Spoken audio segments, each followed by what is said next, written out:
যে আল্লাহর দেওয়া সম্পদ না হলে আপনি 1 সেকেন্ড না, 1 ন্যানো সেকেন্ড না, 1 মাইক্রো সেকেন্ড চলতে পারেন না। যিনি বলেন আমার আগামী মাস কিভাবে চলবে, আর আপনার 1 সেকেন্ড কিভাবে চলবে আপনি বুঝেন না? যে কার্বন ডাই অক্সাইডটা ছেড়েছেন আর যে অক্সিজেনটা গ্রহণ করবেন, এটা যদি এখন অনুমোদন না হয়, কত টাকা বিল পরিশোধ করেছেন এই অক্সিজেনের জন্য? অনলাইনে না অ্যানালগে জমা দেন? কোন অ্যাকাউন্টে জমা দেন? এটা কোন অ্যাকাউন্টে? এত কি ভাবেন ভবিষ্যৎ? ভবিষ্যৎ কি? ভবিষ্যৎ তো অক্সিজেন। এই এখন কার্বন ডাই অক্সাইডটা ছেড়েছেন, অক্সিজেনটা আর যদি না ঢোকে, এখন কি কারণ লাগবে? পৃথিবীর সমস্ত ডাক্তার একমত হয়ে গেছে, হার্ট অ্যাটাক করে কোনো লোক মারা যায় না, মারা যাওয়ার কারণে হার্ট অ্যাটাক করেছে। স্ট্রোক করে মারা যায় না, মারা যাওয়ার জন্য স্ট্রোক।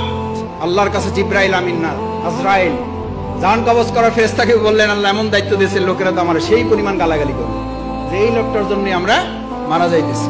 আল্লাহ তাআলা বলেন, তোমার কোনো অসুবিধা নেই, ব্যবস্থা করে দেবো। লোকেরা তোমার কথা মনেও রাখবে না, তোমার কথা স্মরণও করবে না, তোমার উচ্চারণও করবে না। ওরা বলবে গাড়ির অ্যাক্সিডেন্ট করে মারা গেছে, গাড়িরই গালাগালি করবে। ওরা হসপিটালকে গালাগালি করবে, ওরা ডাক্তারকে গালাগালি করবে, ওরা সংগঠনের মিছিলকে গালাগালি করবে। আল্লাহ আমাদের মাফ করুন।